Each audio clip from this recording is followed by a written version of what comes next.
Awaken to hair growth. Awaken to hair growth because there is possibility to get your hair back. Awaken to hair growth because we're not told that we're able to conquer and overcome alopecia. Awaken to hair growth because I want to be a positive light and beacon for you because I've healed my alopecia and now I help others do the same with different types of alopecia, men, women, children of all ages, of all races and ethnicities.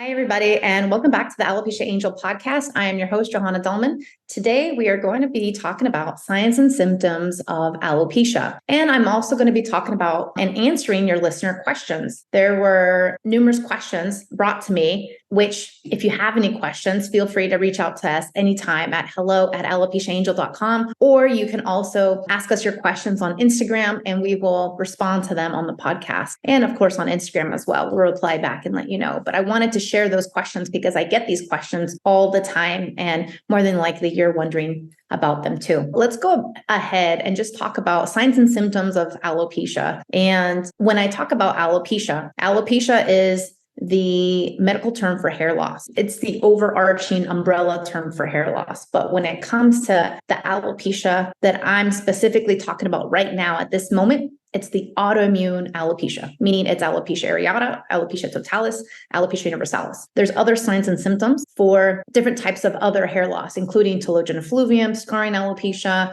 androgenetic alopecia, and other various types from there on, including diffuse and traction, etc. And I believe I highlight this in previous podcasts, but I wanted to talk about the importance of healing hair loss, all hair loss. And the importance of it is that in terms of the autoimmune situation, is that 25% of people will go on to acquire a second and a third autoimmune disease, which maybe for some of you who are listening to this, maybe that's not a big deal, but if you start to do your research, it is a big deal. There are over 140 different types of autoimmune disease, everything from lupus to MS, which is multiple sclerosis, to rheumatoid arthritis, to other debilitating autoimmune diseases. And in many ways, alopecia for me was very debilitating. It was debilitating on a mind, body, mental, emotional, physical sphere. And I'm sure it is for you too. And so just take into consideration how much hair loss can and does cripple you. And then you want to avoid, at least I would hope you would want to avoid the possibility of a second and third autoimmune disease. Now, saying that,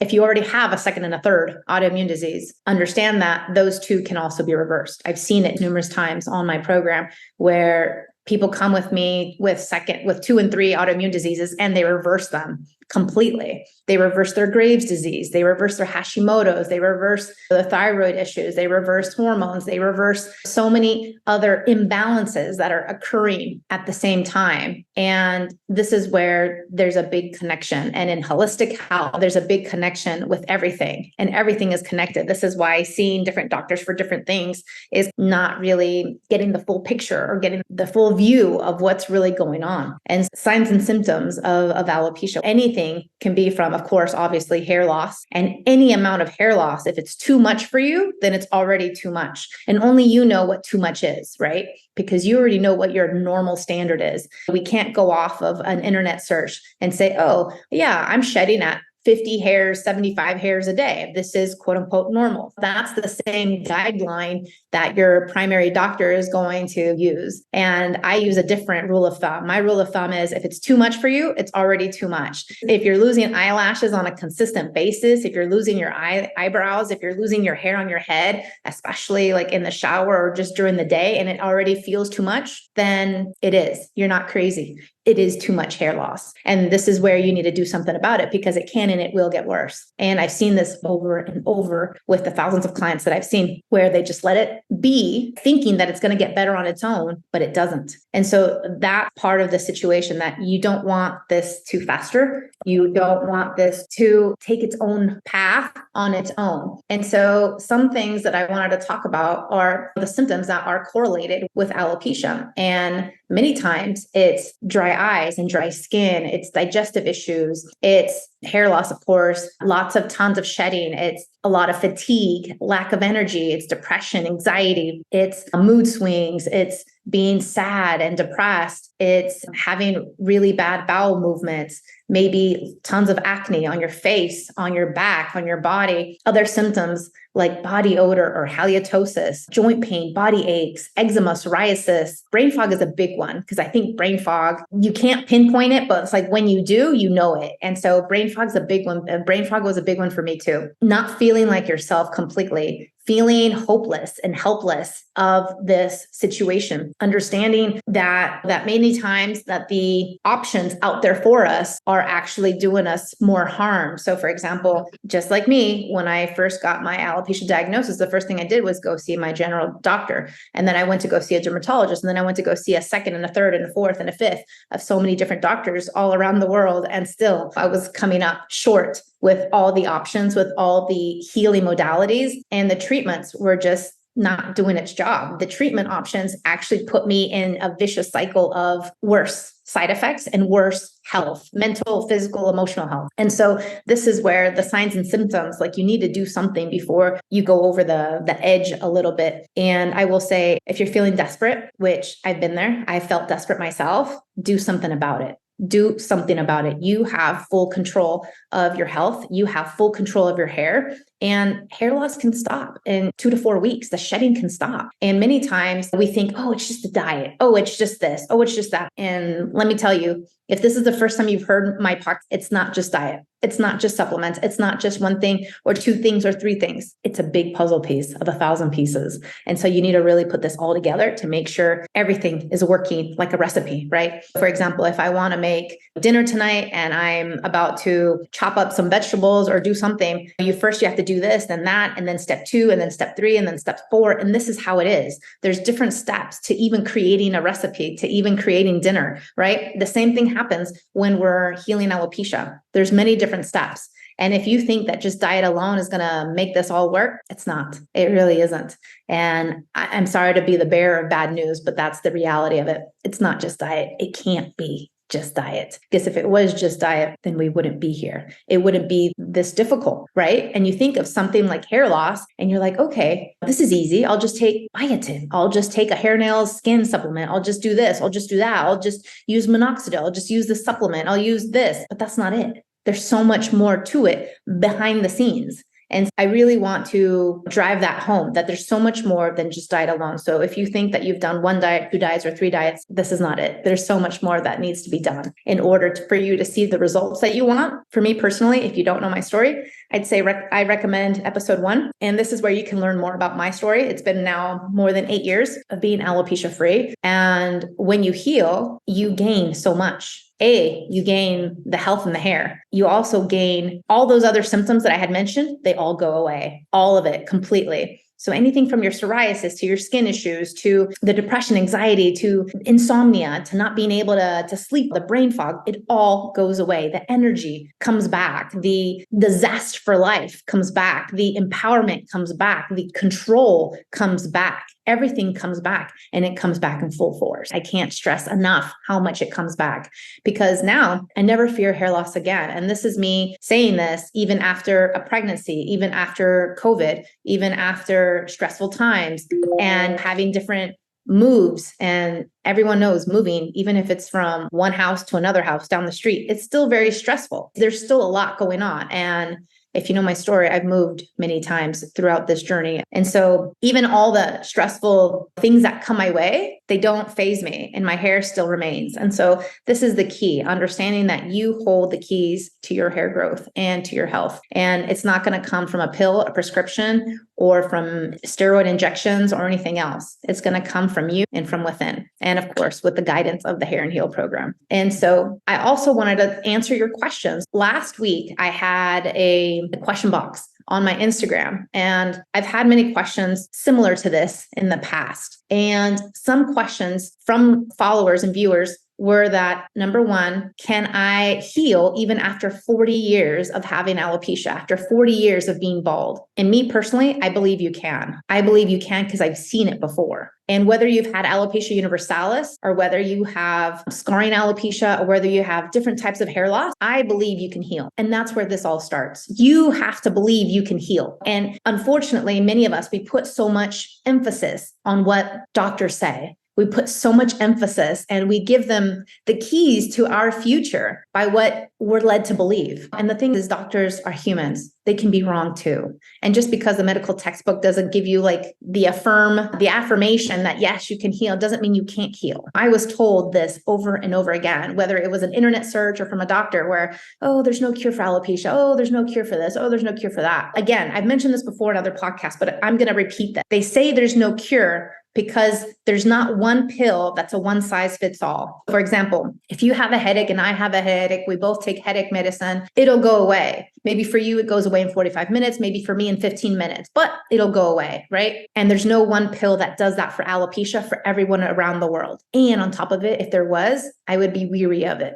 And I'm weary and concerned about it because there are a lot of side effects. There are a lot of negative side effects to it. And the thing is, it's like alopecia is not just for adults. Alopecia happens in children as young as 8 months, as young as 5 months. And so it's like you can't give headache medicine to a child who's 5 months or 8 months. So why would you give them some sort of alopecia med, right? It just doesn't make sense. So in this case, you want to be very weary of medications and prescriptions and really look at the benefits, the side effects, the negative side effects, the long-term side effects, and then also if it even works. Because if you'll do your research, you'll see that medication only works less than 10%. This is why they say there's no cure. So going back to healing and going back to believing, you have to believe first, that it's possible for you. Whether it's been 100 years that you've had alopecia, if you want to, if you have that desire to heal, you can heal. But you have to have the desire and the belief. If you don't have that, you won't go anywhere, right? It's the same for anything. If you have the desire and belief that you want to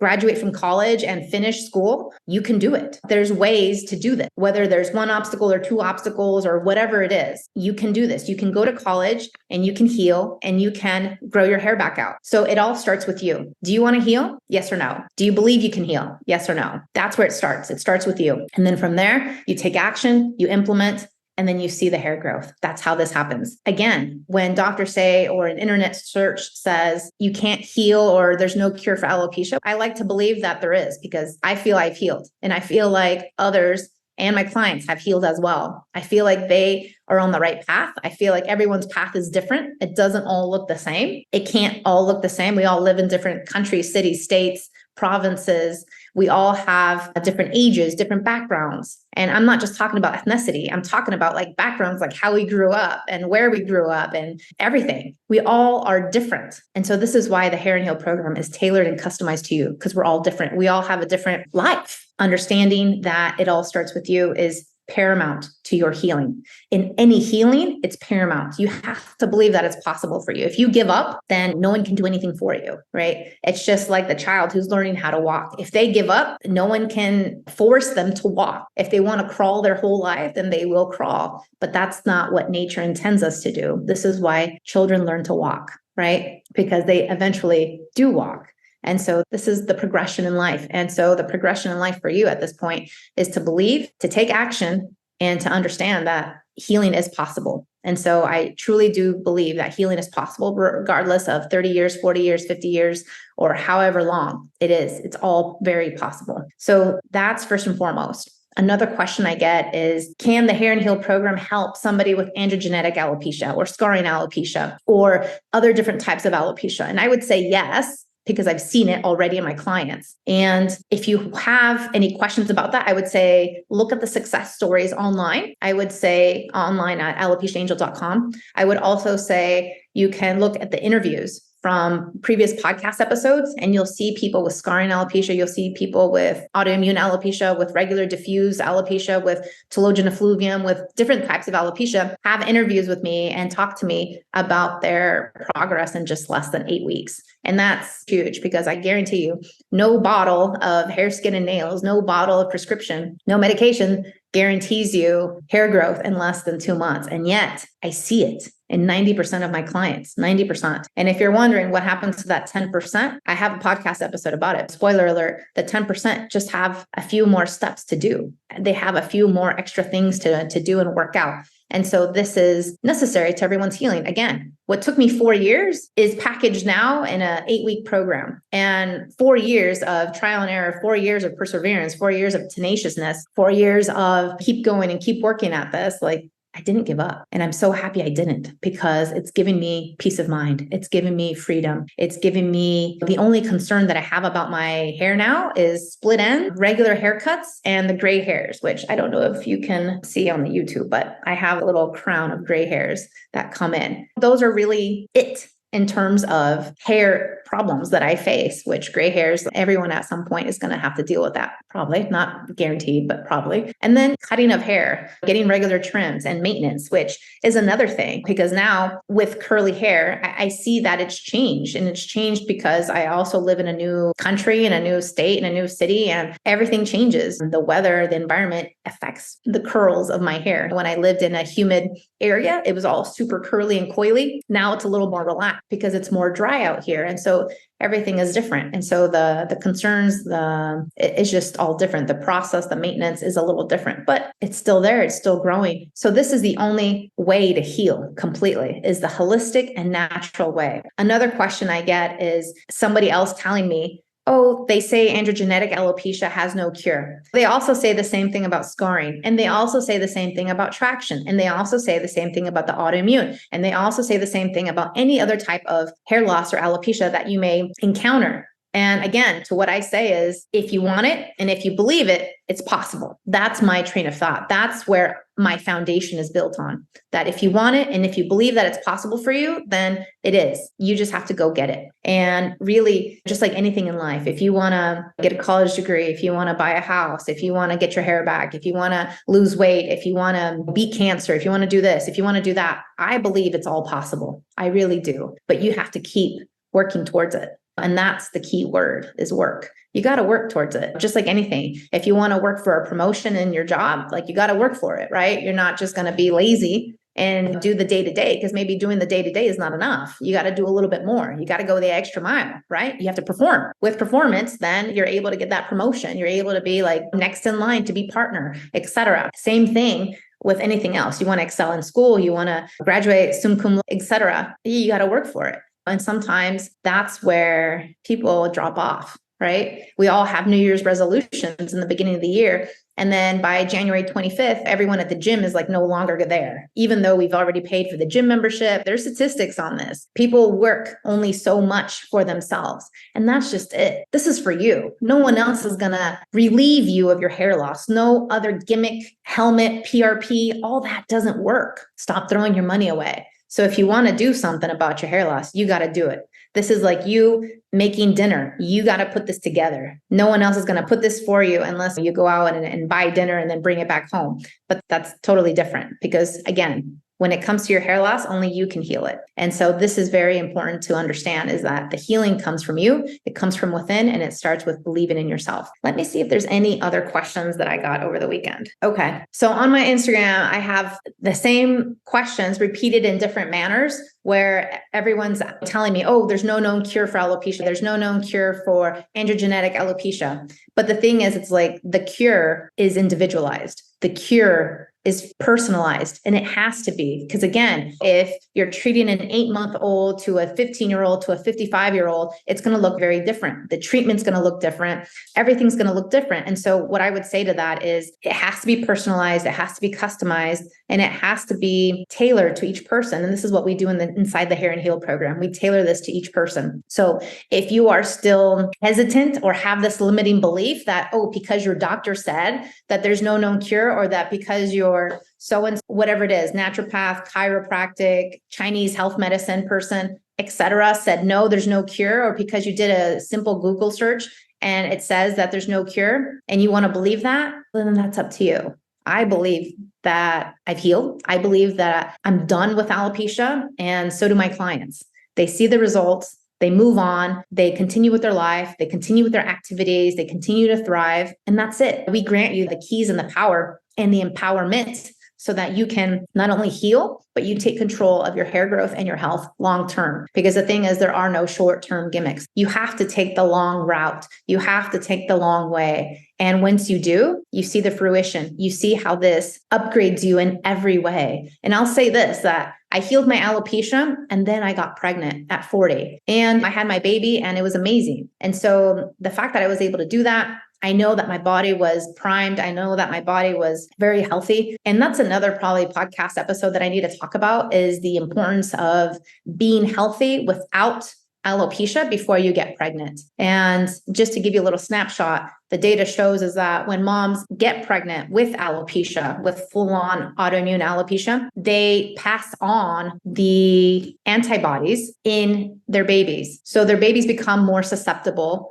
to getting that. And this is not the genes, this is the antibodies. So for example, when you're pregnant as a female, and let's say you have a herpes outbreak and the baby comes through the birth canal, but you have a herpes outbreak, then guess what? Then the baby is more susceptible to getting herpes and contracting that, right? So it's the same thing where if you have an outbreak of alopecia and you start to get these spots, because I will tell you many times, most of the time that I've heard and that I've seen through my clients is that pregnancy does not heal alopecia. It's just the opposite. It makes it worse because the hormones are fluctuating, because the hormones in the body is actually attending more to the baby. So then guess what? So then as it is, pregnant women are more susceptible to things. They're at a higher risk. You need to be protecting your health and yourself more while you're pregnant. Hence COVID lockdowns, hence all these other things that were happening just a few years ago. But at the same time, going back to this outbreak, if you have an alopecia outbreak, guess what? That susceptibility gets passed on to your baby.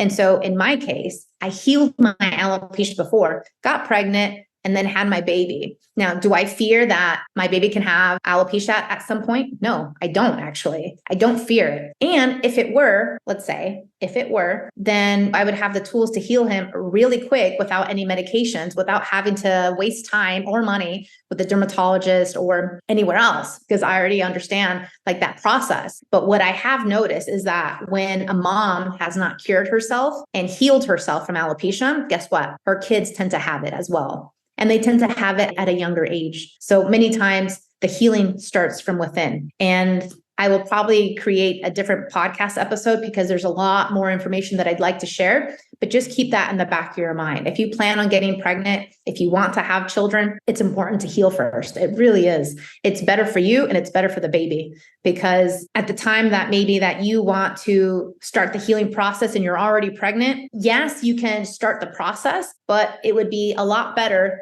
to have done it beforehand. And I understand sometimes you're in the middle of something and then, oops, you're pregnant. I get that. No problem. We can work with you. We can get you on the right path. But at the same time, like the full scope of healing wouldn't be able to happen until maybe after you stop breastfeeding, right? Because there's a conscientious timeline. And also you want to be careful with that baby, right? The baby comes first. And so this is where before baby, it's so much better to heal yourself first. So I hope this answers some of your questions. If you have more questions for me, please let us know. You can always email us at hello@alopeciaangel.com. And then you can always send us messages via Facebook or via Instagram, Alopecia Angel, and then we'll respond to you. And then we'll also use your questions for our podcast. If you have any other comments or feedback, let us know. You can always reach out to us. I look forward to talking to you next time. Take care.